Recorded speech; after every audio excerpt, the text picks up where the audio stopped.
আসসালামু আলাইকুম রহমতুল্লাহি বরকাতুহু। তে বন্ধুগণ, আশা করি আল্লাহ পাকের রহমতে সকলেই সহি সালামত আছেন। তে কবি গাজী এক্কাসাল ইউটিউব চ্যানেল 017140885009 এর পক্ষ থেকে আপনাদের সকলের প্রতি রইল একান্ত আন্তরিক শুভেচ্ছা ভালোবাসা। তে বন্ধুগণ, এখন আপনাদের সামনে যে বয়ানটা রাখবার চেষ্টা করব, বয়ানটার নাম হলো টনসিল রোগের মহাচিকিৎসা। কি? টনসিল রোগের মহাচিকিৎসা। এখন টনসিল কি? টনসিল তো এই যে আমাদের দুই যে চাপা আছে না, দুই দিকে এই ভিতরে দুইটা গ্ল্যান্ড আছে, এটা টনসিল। এটা অনেক সময় রুগ্ন হয়ে যায়, এগুলো বড় হয়, ফুলে, এমনকি সারা চাপা ফুলে ওঠে।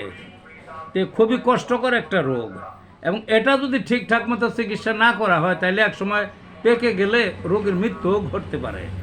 আর যাদের আছে মাঝে মাঝে কমে বাড়ে, দীর্ঘদিন এই রোগটা থাকে। হোমিওপ্যাথিতে ভালো ভালো চিকিৎসা আছে, এই চিকিৎসাগুলি করলে পারে এই টনসিলের রোগ ছাড়ানি সবচেয়ে সহজ। তার কিছু রোগ ওষুধের পরিচয় করিয়ে দিই: ক্যালকেরিয়া আয়োড, ফাইটোলাক্কা, ভ্যারাইটাকার, লাইকোপোডিয়াম, ল্যাকেসিস,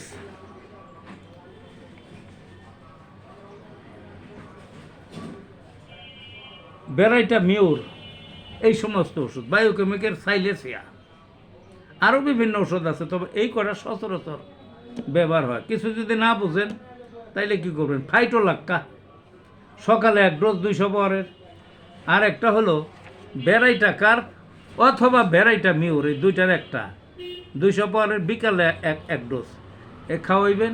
অন্য কিছু না বুঝা যদি এই দুইটা খাওয়ানোই পাবে, ওই দেখবেন যে 1 সপ্তাহের মধ্যে এই টনসিলের শেষ, অধিকাংশ ক্ষেত্রেই, সিংহভাগ। বুঝলেন না? তো ভালো থাকুন বন্ধুগণ।